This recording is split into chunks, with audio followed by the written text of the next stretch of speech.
going on, everybody? My name is Ravi Ramnarain, CPA. I am the CEO and founder of Ravi Ramnarain CPA LLC. I'm joined today by my lovely wife and Firm COO Devyn Ramnarain. Hey guys. And today we want to talk to you about the real reasons as to why professional athletes go broke. Everyone talks about the making it rain inside of a nightclub, cars that cost an exorbitant amount of money, which obviously, cars have depreciating value. I'm sure you can think of a couple other reasons as to this topic. Oh yes, you've all heard, expensive jewelry, the wild parties, giving tons of money to people you just met. The list goes on. Right. So that's all, again, those are all valid reasons as to why a lot of these guys do not have a dime to their name shortly after their playing careers are over. But what people don't talk about are some of the more technical, off the beaten path reasons. We're going to go right into it. Number one, the jock tax. A lot of people have heard the term, but what is the jock tax exactly? Well, the best way to talk about it is with an example. Let's say you're playing for the Celtics. You're playing shooting guard for the Boston Celtics, and you're paying your federal and your Massachusetts taxes every year. Not an unheard of thing. But let's say you have an away game in Cleveland, or several away games that year in Cleveland, and several in Chicago. You're also responsible for Ohio and Illinois taxes, respectively. State taxes, that is. Now, a lot of times, people who have never filed their taxes before, never had to file taxes before because they were in school and whatnot, are responsible for the filings in possibly up to 50 states, and that doesn't even count internationally. Yeah, not to mention, if any part of your career goes international, you still have to file your U.S. taxes for those years. Right. A lot of people think, oh, well, I'm not living in the U.S., I don't have to file. No, that's not the case. When you are a U.S. resident, you have to file based on your worldwide income. Again, they don't tell you that a lot of times before you sign your first contract. So again, we're here today to educate the athletic masses.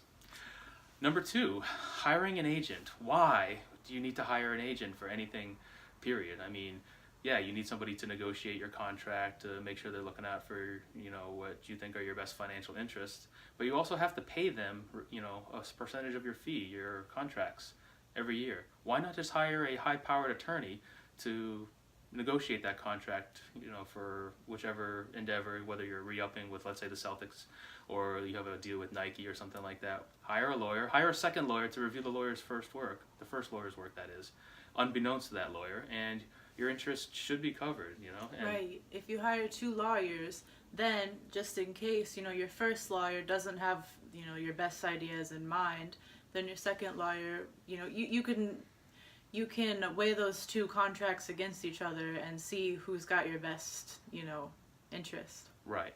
And an offshoot of that, a lot of times an agent will find an accountant for you, or one of your friends from your neighborhood knows somebody. No, you need to do your own research and find your own accountant.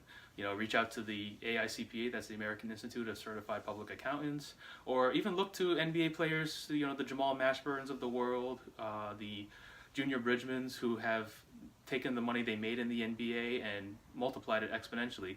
Seek out the advice of people like that and see what they did, and Right. guys like that will point you in the right direction. Again, Right. It's all about following the right examples.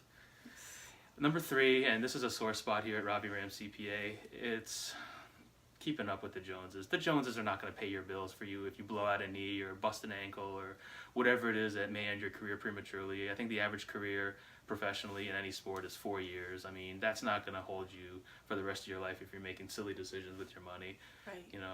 We talk about the team plane, the team bus, and these guys are, feeling peer pressure. Do you want to talk a little bit about that? Yes, your teammates are all judging you because you didn't get a new pair of Nikes this week. You're still wearing the same ones from last week, and you don't have the Louis Vuitton jacket on that they're all wearing. Well, you don't need it. Right. You don't need any of that. No. Oh, but people will tell me, oh, Mr. Ramnarain, it's gonna look like I don't fit in, or I'm not one of the guys or girls or whatever. And it's like, you know what? You're not meant to fit in. I'm sorry. It's but it's not about fitting in. Exactly.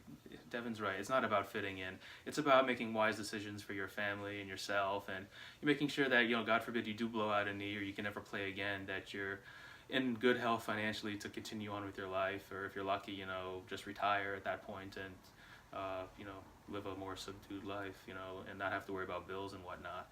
So again, I mean, just because you see things on TV, you see things that your teammates are doing, you're watching a certain reality TV show we won't mention, it's not worth it. Most people don't live like that. You'll be surprised, here at Ravi Ram CPA, we deal with all types of clients, and some of the highest net worth people shop at Walmart. They eat at, $10 buffets, things like that.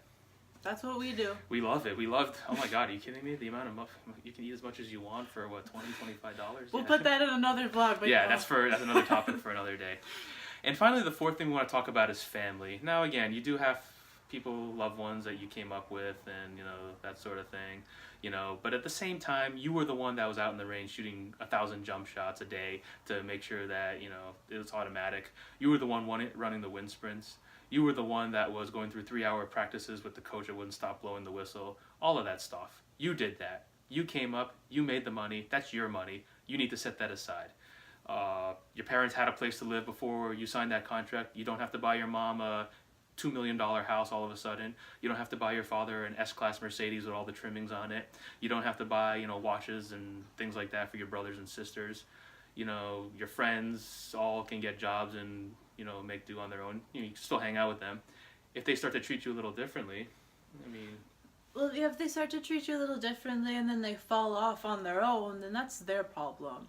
But, say the ones that do stick around, say the family members and friends that you keep, once you've made your wise investments, once you've, invested in some real estate properties or whatever you do your research, we'll talk more about some different investments you can make later.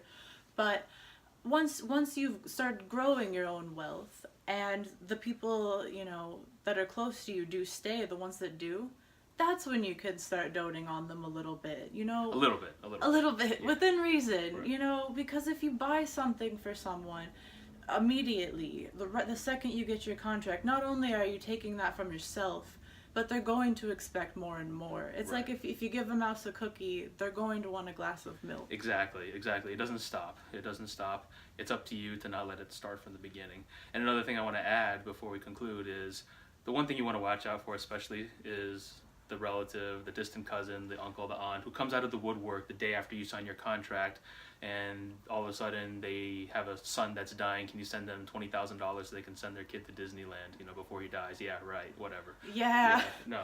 Yeah, hey, it's your long lost cousin, twice removed, that we never met.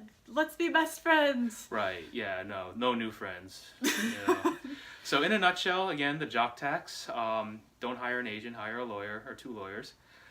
Make sure that you're not keeping up with the Joneses or, whatever the reality show out there is that Whatever's has popular similar, this week. yeah. And again, make sure that you watch out for family members that don't have your best interests at heart. So that's it from Ravi Ram CPA for Ravi Ramnarain and Devyn Ramnarain. We wanted to say so long and Take good care of yourselves, guys. thank you all very, very, very much.